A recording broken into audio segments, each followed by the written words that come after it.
Hello and blessings to everyone.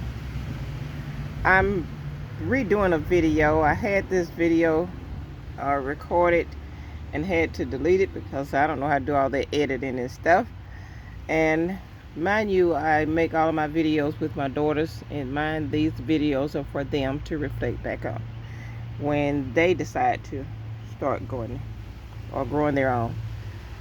What I have here is where a cherry tomato, I believe it was the golden something, I can't think of the name right now, but had self-seeded in this pot with this mint. And so I had to remove it. And as you know, you can only remove something, a plant, once. You can't stick it back in. So therefore the tomato plants are out of this container with the mint. And the video that I had recorded doing that, I had to delete it because I was interrupted. And so, but I'm going to try to take you through how I did it. I wet the soil down. I always keep a little jug of water down here. I wet the soil down really good. Lifted the soil up with my hand. I stuck my hand down and then scooped as much, lifted it up, and tickled the roots to where it loosened those tomato plants and just eased them out. When I did that, I had to, which I had some few pieces of grass in there too. I had to take that out, and I won't throw it in the yard because I am very cautious when it comes down to mint. I know that mint don't need a lot to catch on and start growing someplace else, and I don't want that to happen. That's why I grow them in containers. I always grow my mint in containers. So what I've done with the plants, I've taken them out and I use some of this container mix.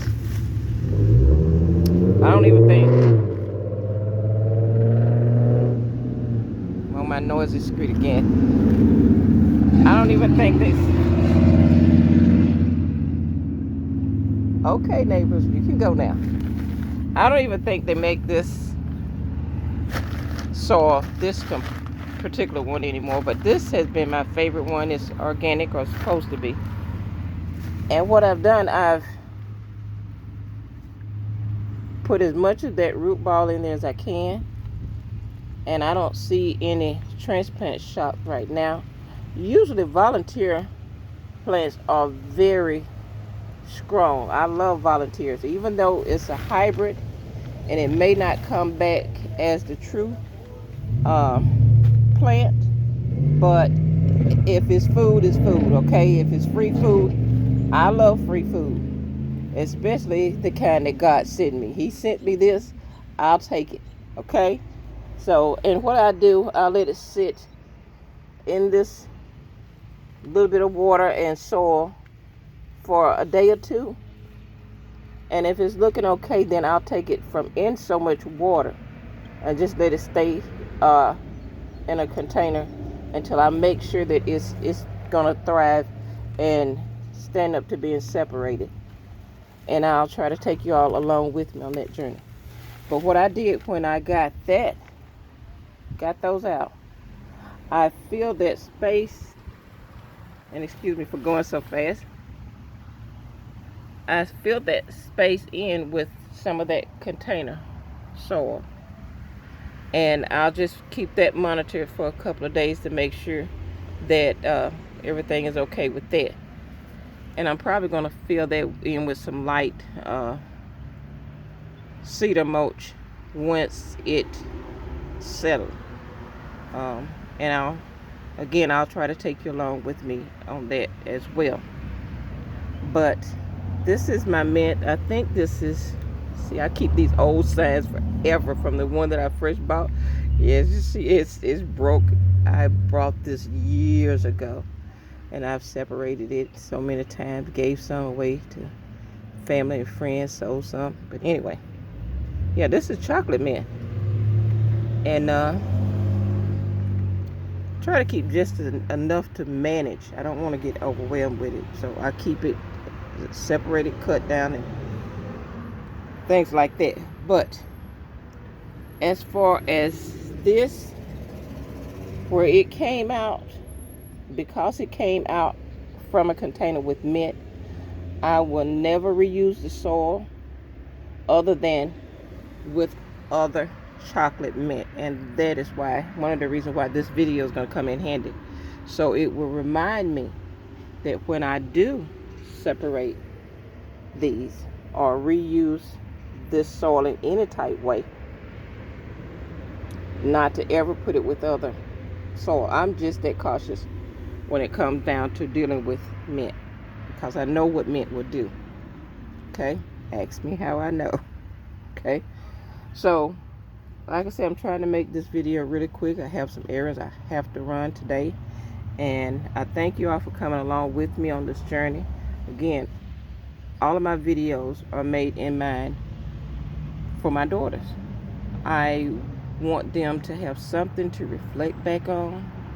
I can remember many years ago, my dad started me with gardening, and to this day, I would love to have his voice to tell me what to do.